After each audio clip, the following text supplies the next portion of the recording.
welcome to the first episode of Physical Therapy, a movie podcast. My name is Kurt. And I'm Sam. And we are also joined by my old and dear friend, Bobby. How are you, Bobby?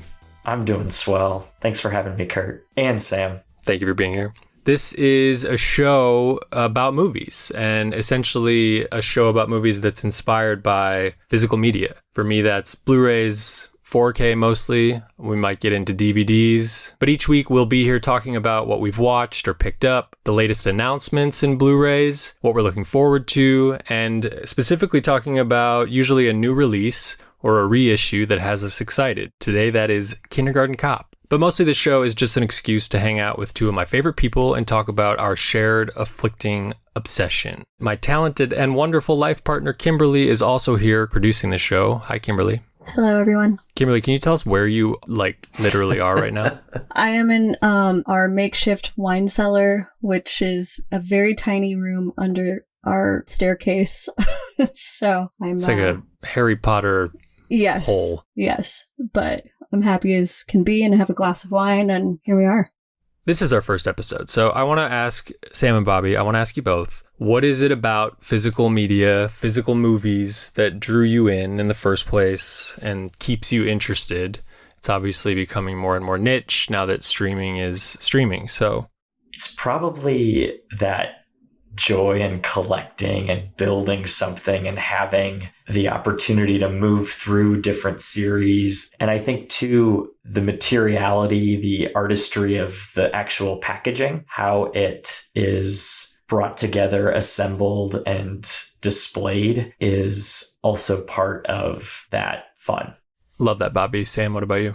I grew up in a movie household. We had a big collection of movies on VHS. And when I was a kid, I thought it would be really important to have my own video store. And so I didn't realize it until maybe a month ago, but I finally have my own video store.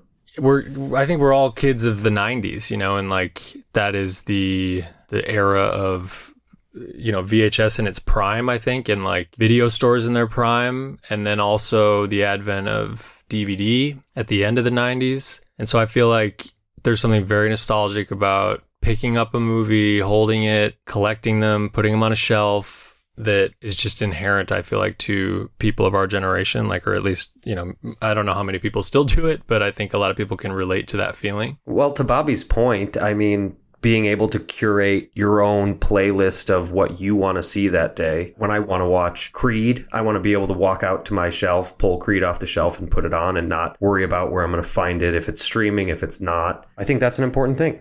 Definitely. As great as the library of streaming is and the immediacy and availability of things that would otherwise be hard to find, and I do, use streaming plenty, but the quality of physical media, especially right now, is far and away better. It is incredibly faithful to the filmmakers when it's done right. It involves the filmmakers when it's done right. And there's something about taking advantage, I think, of the opportunity of having that in your house. It's so exciting to be able to sit down and see movies at home that look as good as they do in these physical formats, that makes you feel like you are experiencing them the way they were meant to be seen, the way they were originally seen in a lot of ways. It's an archive.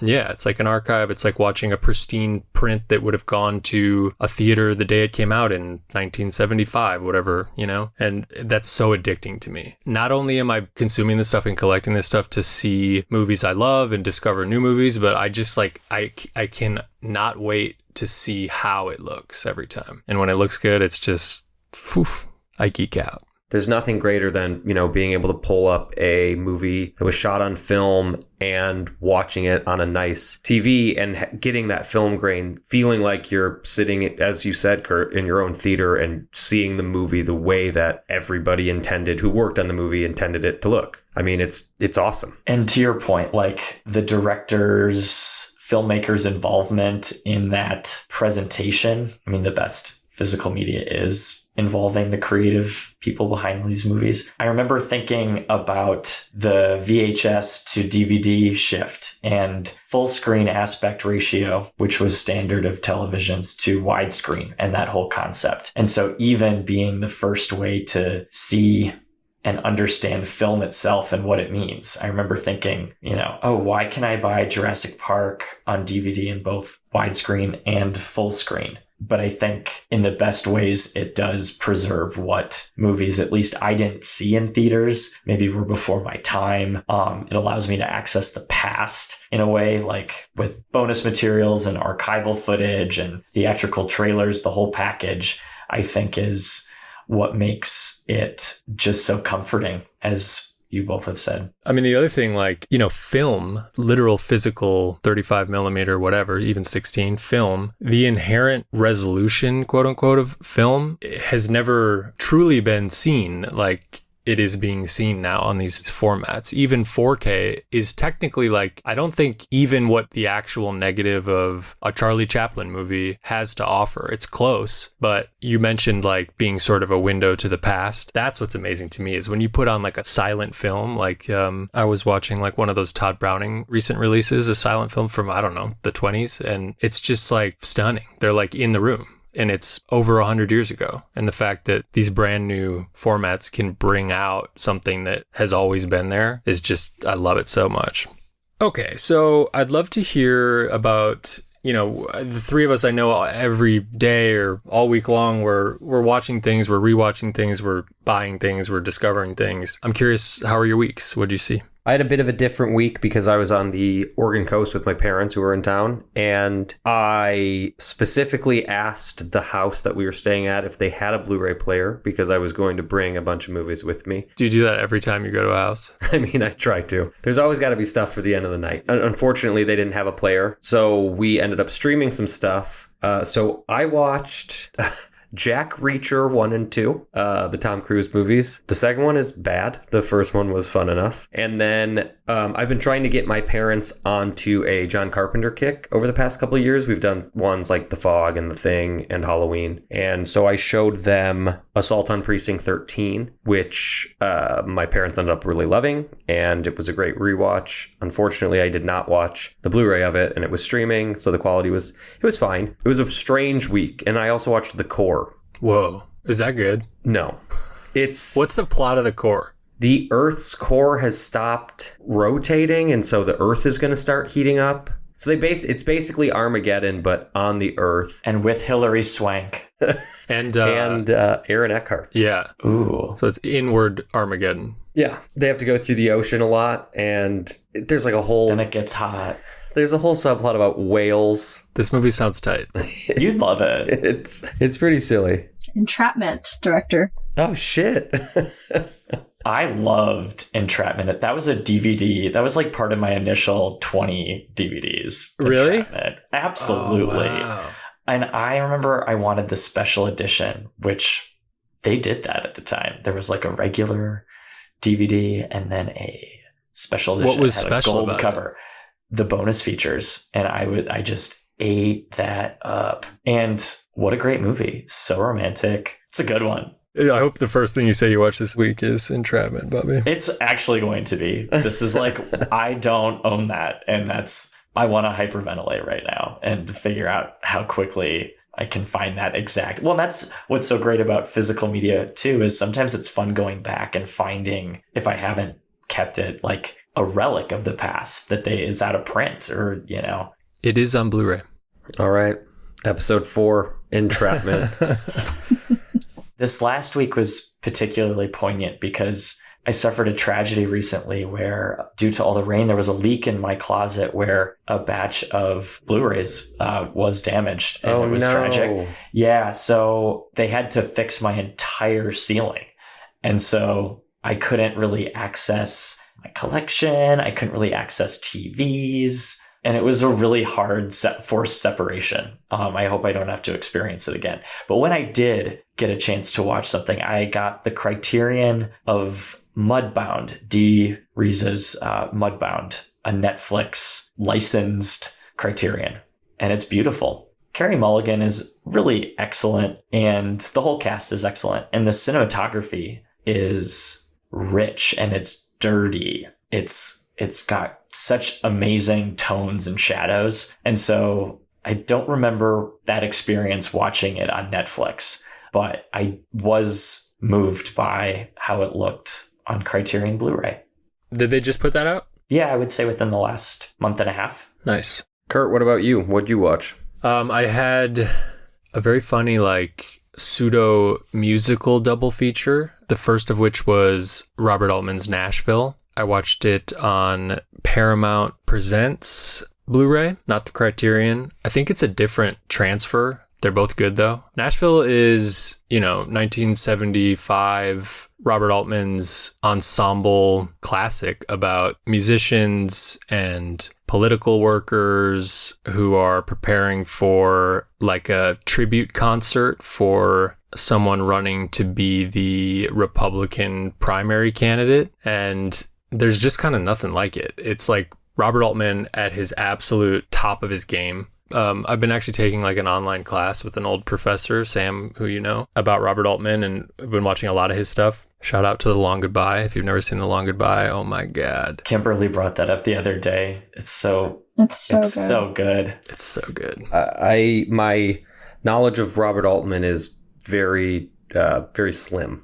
Nobody's done it like him. It's just so specific, his style and the way he captured sound, and like he layers dialogue so well. The improv, the talent he works with, and the people he discovered, like Shelley Duvall, who he I guess met at like a party and put her in her first thing. Nashville is Lily Tomlin's first movie, and it's just very influential on like Magnolia, that kind of vibe. It gives you a sense, I guess, of what a lot of his movies feel like. Bobby, I know you like Nashville.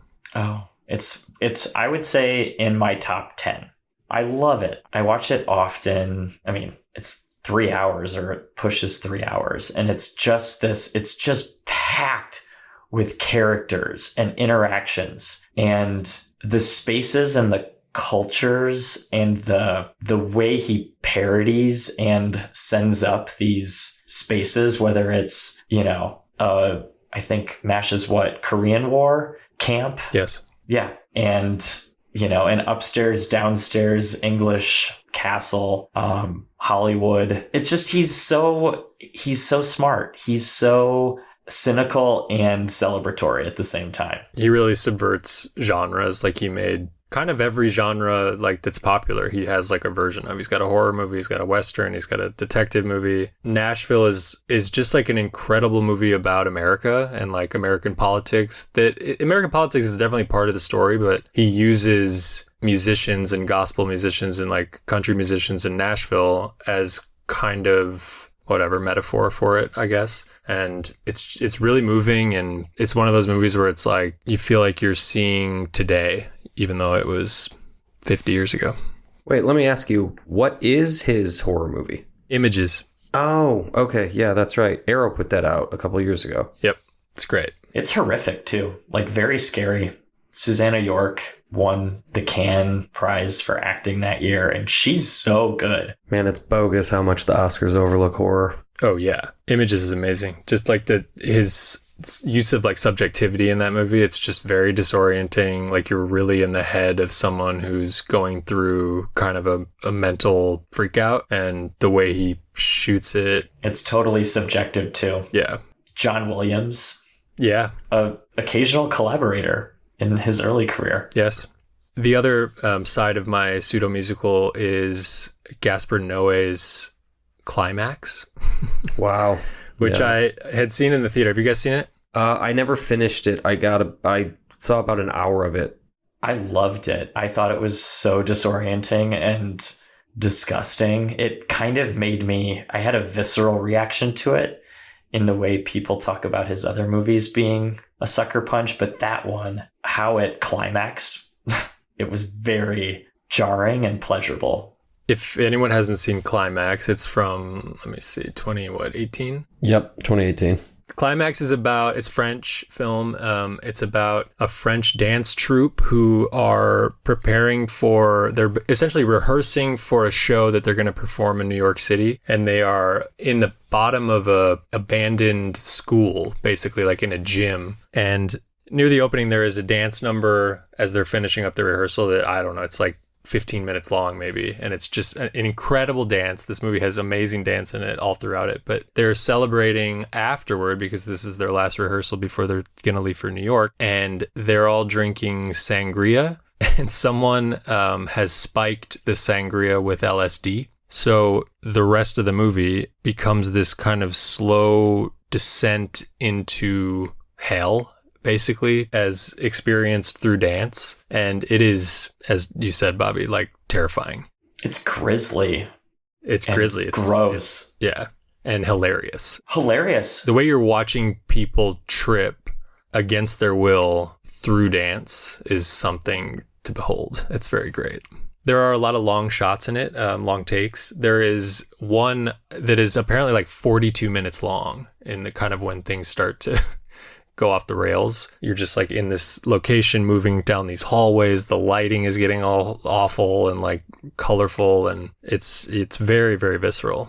There's this sense of isolation. They're all trapped in this. It's a single location. It's a chamber drama in a way that you're just like, oh my God, get me out of this. And they're like snowed in. It's nighttime and like you can't leave because there's like a blizzard outside. It's worst case scenario. And it's very funny, to your point. Very funny. How did you watch Climax? On Blu-ray? On Blu-ray, yeah. There's a Lionsgate Blu-ray of that. First time watching it on Blu-ray? Yes. First time since I'd seen it in the theater. Okay. Should we talk about some of the stuff that was announced recently? Sure. Please. Paramount Presents announced Once Upon a Time in the West coming out on 4K in May, which I am very excited about. There is a movie I really like called The Contender with Jeff Bridges and Joan Allen and Gary Oldman, at either late 90s or early 2000s political thriller that's coming out on Blu-ray for the first time from a company called Giant Interactive, which I looked up and they seem to only have a few titles to their name, but good on them for putting out The Contender. Nobody's done that yet. Blue Underground is doing a movie called Death Dream in 4K. Sam, have you heard of that? Yeah, I've actually seen it when we were still living in Chicago. I saw it at the Music Box under its other title, which is Dead of Night. And this is a Bob Clark movie who did Black Christmas and A Christmas Story. I've been really wanting to see it again, so I'm really excited about this 4K. It's like about a family who thinks their son has died in Vietnam and then he comes home, but he maybe isn't normal. Yeah, so they are aware he has died. I think they get a letter from the military and he comes back and he's like a vampire, but kind of not our traditional vampire that we're familiar with. If I remember correctly, it's a little bit more of a mixture between a zombie and a vampire. But I'm really excited to see it again. Criterion has announced some new movies. Peeping Tom. Oh, can't wait. I've never seen it. I got the Studio Canal version of it recently. Bobby, are you a fan? Yes, I love Peeping Tom.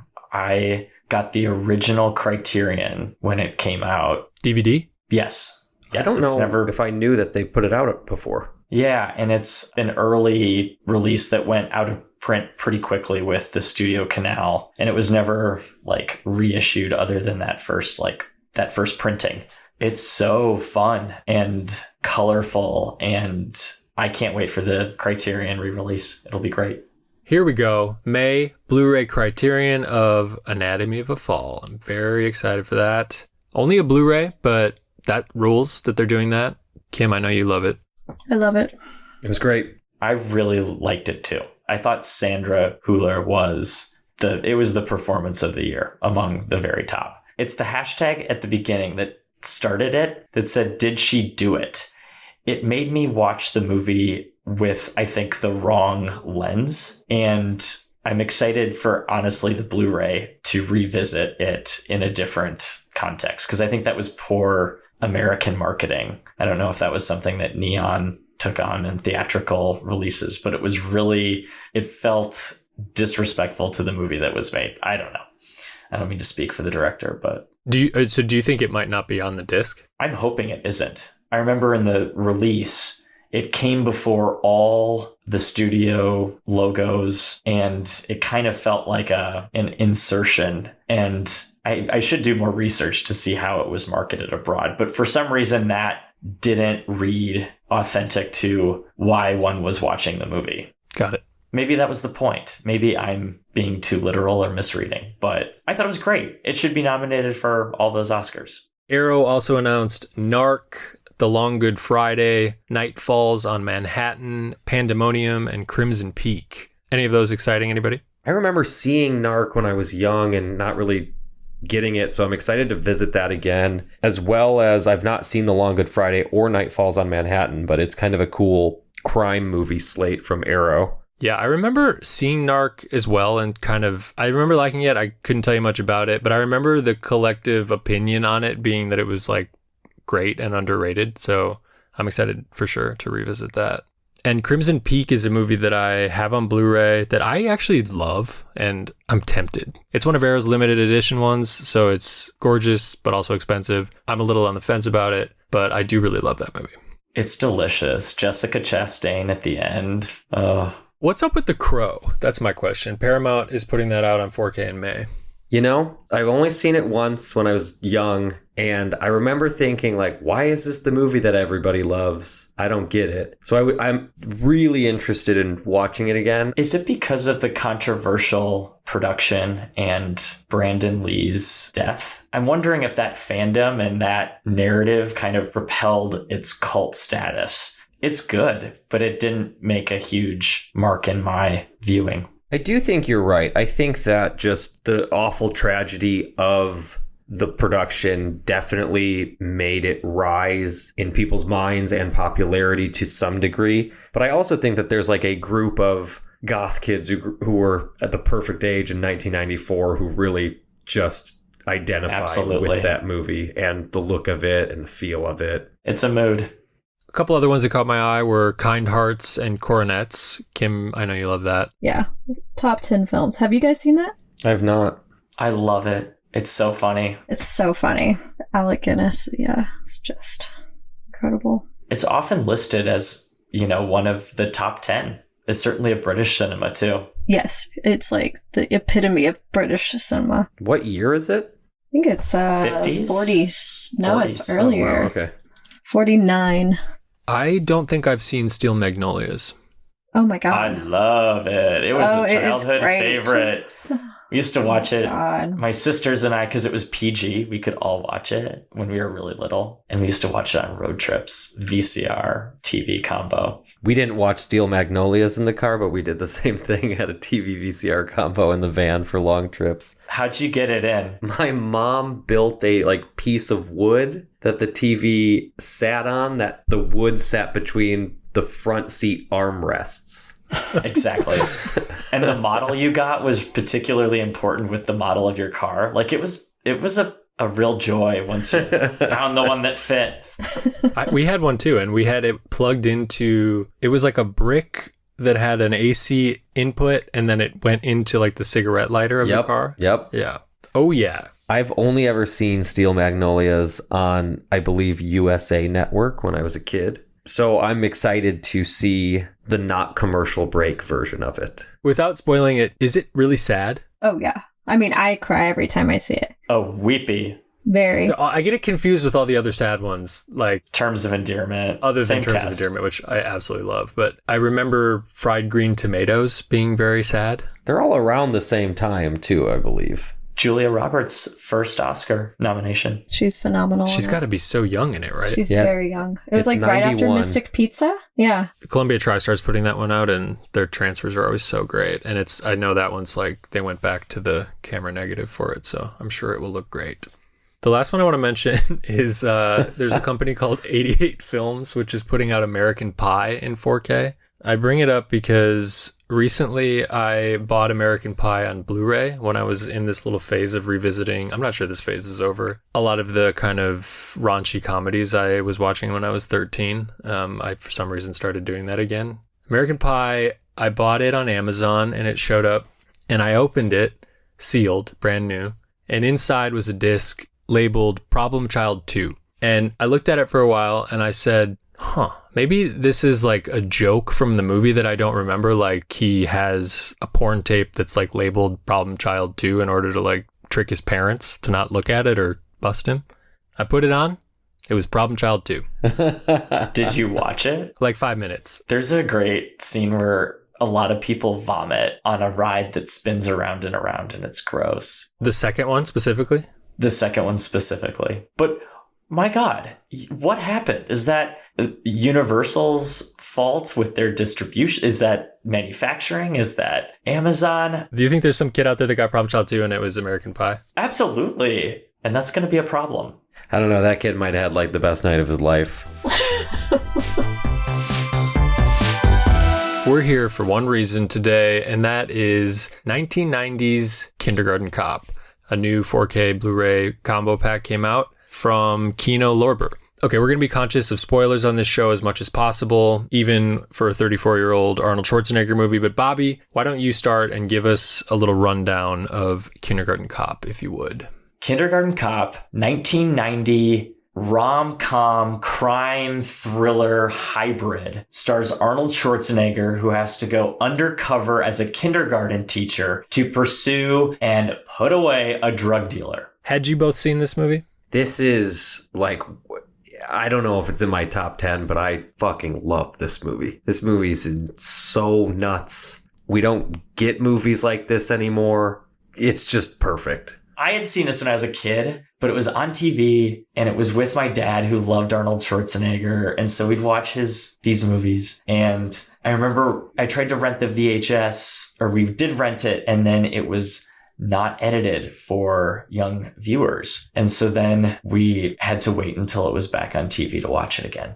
Yeah, I definitely grew up with this movie. I don't think we ever owned it. And maybe, like, to your point, Bobby, I think if we did, it was perhaps taped off of TV. I do not remember having, like, you know, the box or anything like that, or it was rented. But I do remember being frightened by it, loving it, seeing it many times, but it is intense. Yeah. It's still intense. It's an action movie. Without a doubt. There are dead bodies. There are gunfights. In schools. And there's like little children in absolute peril screaming in like, you know, a fire in the hallway situation. It's like, hey, no spoilers.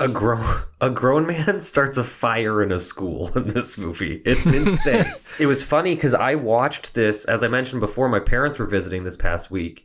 And I knew that we were going to cover this movie on the pod, so I watched it with my mom and my stepdad, thinking my mom had seen it 100 times because I remember watching it when I was a kid. And when it finished, she was like, I've never seen that movie before in my life. Really? Yeah. And so I must have seen it at a friend's house and really fallen in love with it because I always have very fond memories of it. And I actually bought the original Blu-ray that came out a couple of years ago. It kind of quickly became one of... Was it fried green tomatoes instead?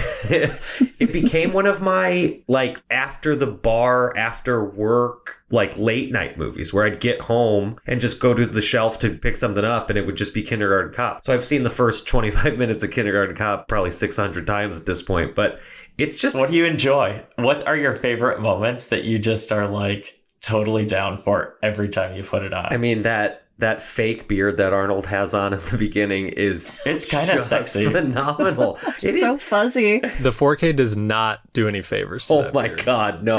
That's the first time that I bought the new Kino 4K version, and it was the first time where I was like, oh, that's the fakest beard I've ever seen, really. That's bad. But it's great, man. Is it kind of maybe the most handsome Arnold we've ever gotten? Completely. I couldn't agree more. He is so handsome. He comes across as a much more like grounded person, especially by the end of it, who's sensitive, and he sheds the kind of macho exterior of himself in a lot of ways. He's a weirdly believable kindergarten teacher in this movie. He seems to enjoy it, and he's really good at it, to the principal's, like, shock. The best part of this movie, in my opinion, is the like 90s montage of him getting the kids into shape. Oh, yeah. But there is one brief shot in that montage of Schwarzenegger hula hooping.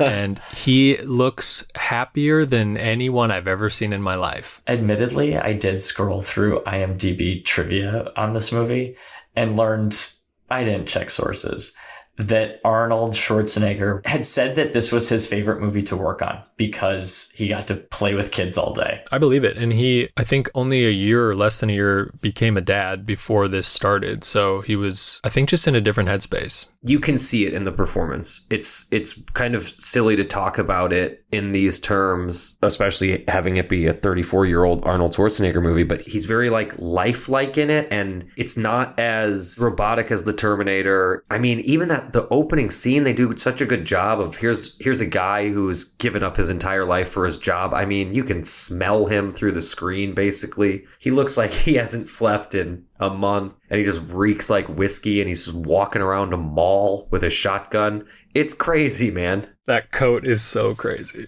Carol Baker as the evil mother-in-law, getting her hair done. Oh my gosh, she's amazing. Moving money, demanding death. She's so pissed off about her haircut, too. She is.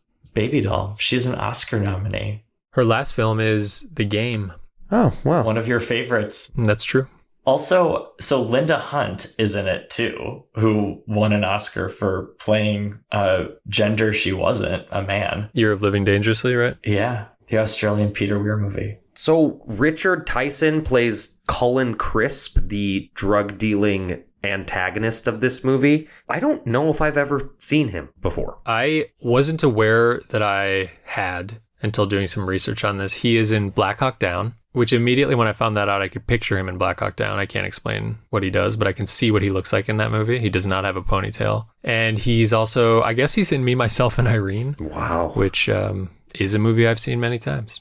His performance in this movie is amazing. He is scary. His look is so funny, but so specific and works so well, I feel like, for that character. But his relationship to his mother is, I love that. I think it's like the fact that he's just sort of like the puppet of Carol Baker. And I love the scene at the pharmacy where she's buying like $60 in 1990s, $60 worth of medicine for this kid because she's trying to aggressively parent this kid they're about to steal. And it becomes clear that she raised Richard Tyson's character the exact same way. I think that's such a smart little moment to make a character who's so great at being despisable a little bit on your side, you know? Yeah. Like you're a little sympathetic for him for a second there, and that's the best. He's got that great line, "You shoved all this stuff down my throat when I was a kid and I was never sick." And her immediate line back to him was, "You were never sick because I shoved all this stuff down your throat." Yeah.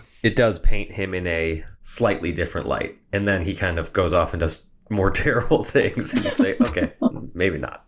The comic relief and some of the supporting characters too played really well throughout the whole movie. I think about the detective he's working with, who is very low comedy. Like, she's eating all the time. She's sick. She's playing different parts in the movie, posing as different people. There aren't a lot of movies that have females allowed to kind of show these more colorful embodiments of women in these fields or in these movies even. And I thought it had a real fun partner style that was very sweet and actually worked throughout the whole movie too. And she's so great at playing off of Arnold in the scenes that they're in together. It really, the scene where she's acting like his sister and they're out at dinner, she's really good at and she's being Austrian. It's so funny. It's really incredible. This is Pamela Reed we're talking about, is Phoebe O'Hara, his partner. She's hilarious. Absolutely hilarious. Have you guys seen Junior? I know she's in that. I have not seen that. I loved Junior as a kid. Oh yeah. Emma Thompson. That's where he gets pregnant? Yeah. As a little kid, to think about a man being pregnant, like Arnold Schwarzenegger, I didn't have to ask questions how or why. Like, I just thought that was hilarious. For me, it was a total romp. Yeah, that's also Ivan Reitman. You know what? I mean, fingers crossed that the people over at Kino Lorber in the next couple of months will announce a 4K of Junior, because that I have seen it when I was a kid, but I have not seen it in a very long time. It's Universal too, so hopefully they've got a Kino conversation. They do, I mean. How great is the Universal logo at the beginning of this? It's so good. It's so fun. The 75-year. How great is the kindergarten writing title screen of this movie? The score is so like childish and 90s, and it really like captures this great era. It's also cuspy 90s. Like, it's a baby of the 80s, but it also ushered in such a clear portrait of the 90s too. It like so aggressively set the tone for for the 90s. Oh, yeah. It also deals with some very heavy topics like abuse and child endangerment in a way that's not entirely dated either. No. Nothing about the movie felt poor taste or not contextually appropriate for audiences today in a way that was kind of refreshing.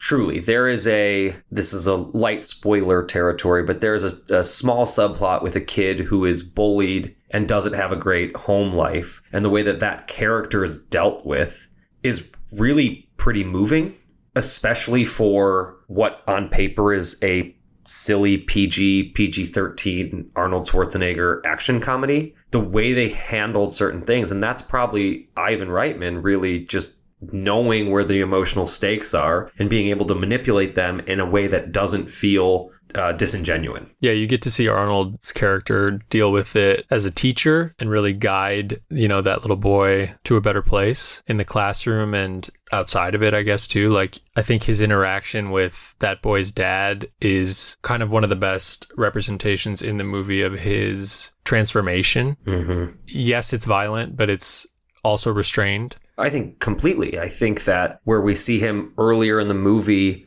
break into a party where a witness is and he just starts like shooting everything. Later on, when he confronts the dad, it is a bit violent, but he is the one to put a stop to it. He stops himself before it gets over the top in any way.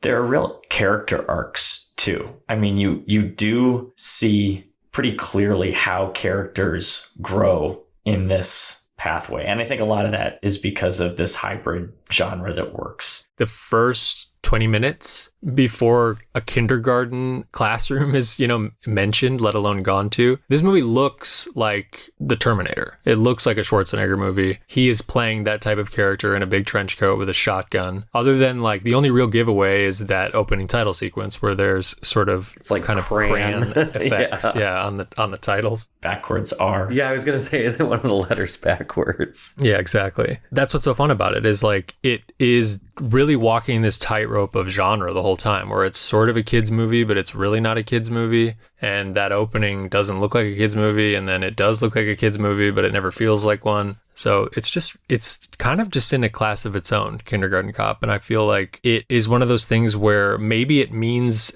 what it means to our generation because a lot of people saw it and shouldn't have. I feel like I saw this movie probably too young, but I do think that there can be something really magical about, to a degree, but about seeing something that's a little beyond your grasp, because I don't know how many times I've seen this, but I remembered it and it really left an impression. And I think like the fact that it can be simultaneously so sweet and so intense is why it's, endured. I do have some feedback for the filmmakers. It is a relic of the 90s, late 80s. There is a general lack of representation across race, ethnicity, able bodies. It's rather white.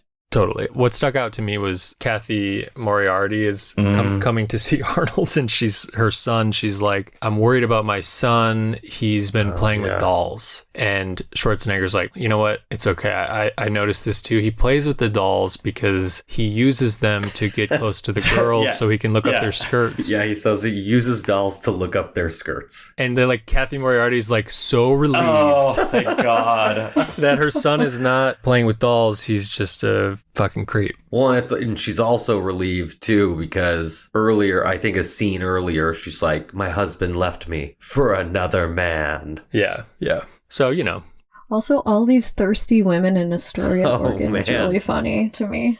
It had the kind of social satire that I saw recently with like little children. Yeah. Being about like a suburban disrupted by like a hunk and how it has this ripple effect across, I don't know. It's a fun genre and trope that I really love repeated throughout, the decades. I mean, what's funny about this entire conversation right now is that not once have we even mentioned any of the one-liners. It's not a tumor. Boys have a penis, girls have vagina. Like there's Brilliant. There's crazy lines and they're funny. They play well. I think it was before a time too, not that they didn't know it was a one-liner, but watching Arnold do them in 1990 is not the same thing as watching Arnold do them in 2018 even, like it was still kind of a new thing, and they play really well in the movie. The kids, too, and some of their lines and what they were naturally having discussions about and their reactions didn't feel like tricks of filmmaking or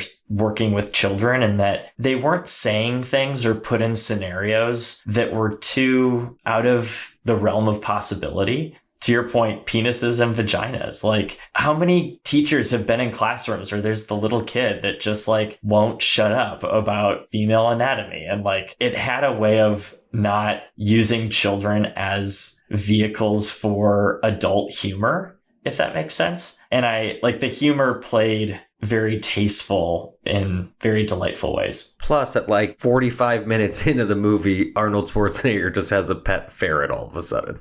Which he brings out for the kids. Yeah. It's hilarious. Where was the first time that ferret came in the movie? Was it the car? Yeah, the back of the car. I knew it. I was like, I forgot. There's just a ferret that drops in as a prop character. Which also means that there's a scene on the plane to Oregon. So that means that Arnold Schwarzenegger got that ferret on, got all the shots that they need to get to travel commercially to bring that ferret to Oregon. According to the commentary, it is illegal to own a ferret in California. Oh. So this is a rogue cop.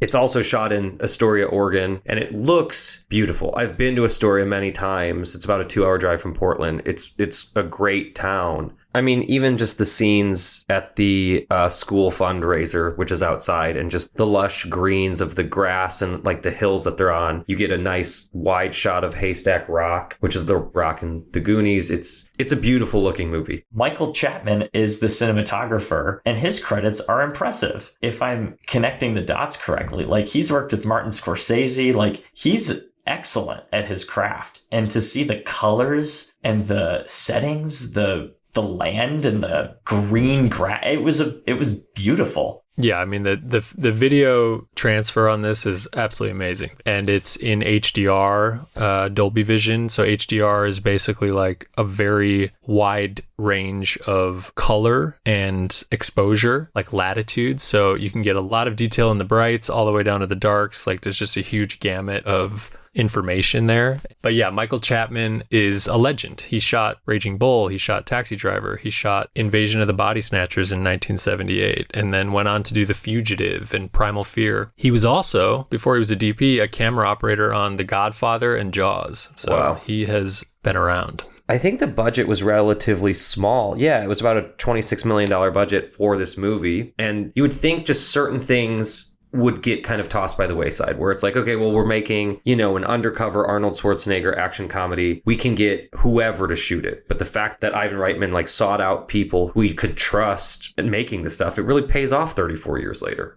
Sam, I know you watched this new release from Kino. Bobby, is that how you saw this? On Blu-ray, the Kino Blu-ray. What did you guys think? Would you recommend this to someone? Yeah, I think it looks great. I think it's a step above the just universal Blu-ray that came out, I think, in 2014. It's great. For collectors and fans of the movie, absolutely. If you've got a Kino collection of their licensed upgrades, which is a deep, deep portfolio, this is a good one to add. I would like to highlight that in the early 2010s, Criterion put up a April Fool's tweet or Instagram post or Facebook post that they would be releasing Kindergarten Cop on Blu-ray. And they have an incredible 3 Reasons video on their YouTube channel, which I would highly, highly check out. And also look at their cover art that they got done for their fake release. Oh, I didn't see the cover art. That's amazing. It's incredible. First of all, how dare they? Second of all, the 3 Reasons is so good. Kurt, what did you think about the 4K?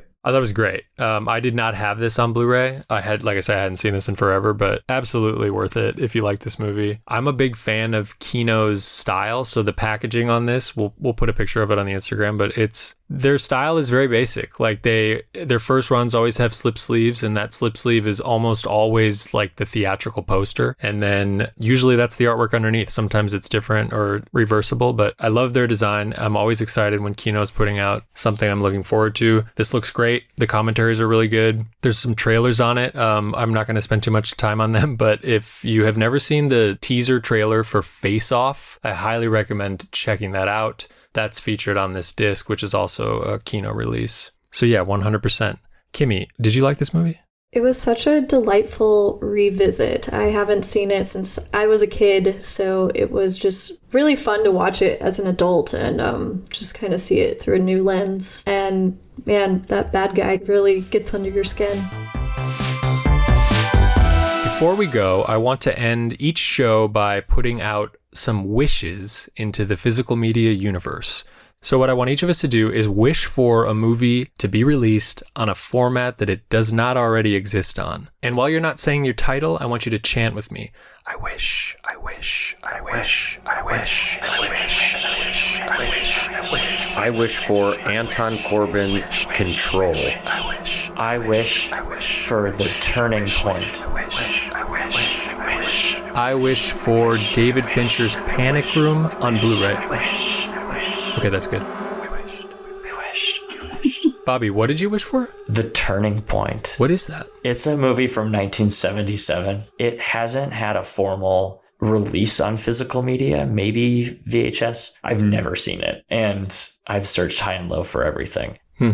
Fox put it out, I think, in 77. 11 Academy Award nominations against Star Wars, Annie Hall. Lost all of them, but it had Anne Bancroft and Shirley MacLaine, both double actress nominees. And it's just this cornerstone of that year that I haven't been able to get a hold of. I'm not sure why they haven't released it. Cool. Never heard of it. Yeah, I'm excited to check that out. Well, you won't be able to because it's unavailable. Sam, tell us about Control. 2007, I believe. Anton Corbin. I saw it originally at the Chicago International Film Festival. I got it on DVD the minute it came out. It's a couple years in the life of Ian Curtis, the lead singer of Joy Division. I don't think it ever had a US Blu-ray release, and it's really hard to find now. And I would love an upgraded version from the DVD because it's just beautiful black and white photography, and I would love to see a 4K version of it. Nice. I've never seen it. I hope we're still friends. I guess. This one time. Kurt, you picked Panic Room. Why exactly? I know you love Panic Room, Sam. Panic Room, it's just like David Fincher is just David Fincher, and it's so insane to me that one of his films is only on DVD. It's never come out on Blu-ray, and it's a movie I vividly remember seeing in the theater. It was a time where putting a camera through the handle of a coffee pot was mind-blowing, and I feel like it really made me aware of camera direction as a young person, and it just was like a really formative film-going experience. And I know the DVD was great in terms of special features, and there was a lot of content on that disc about how they developed the movie with previs. Like pretty much the whole thing, I think, was designed ahead of time, and they built the interior of kind of the townhouse on a stage, and it was multi-leveled, and it's just the production itself is very cool. So I would love an upgrade of that. It hasn't been pushed forward recently, and I'm sorry. There was some traction last year with maybe from, I think, like a Canadian version was supposed to come out, but I have not heard anything. So here's wishing. All right, that is it for our very first episode of Physical Therapy. Thank you for listening. If you listened, if you're still listening, please check us out on Instagram at PT Movie Pod, and like and subscribe and follow this podcast. For more, we'll be back once a week. Thank you to Patrick Laban for all of our incredible music, and thank you to Kimberly for producing, and thank you to you, Bobby, and you, Sam. Thank you, Kurt. It's not a... Okay, hang on. It's not a tumor.